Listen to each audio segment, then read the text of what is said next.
అంటారా లేదా? అంటుంటారు. కానీ తలరాతలు రాసేది కూడా తల్లిదండ్రులే.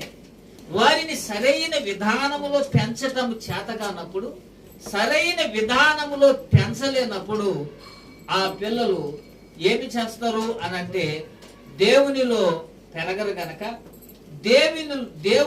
దేవుని వాక్యాలను బట్టి భయము ఉన్నది గనక, దేవునికి లోబడరు గనక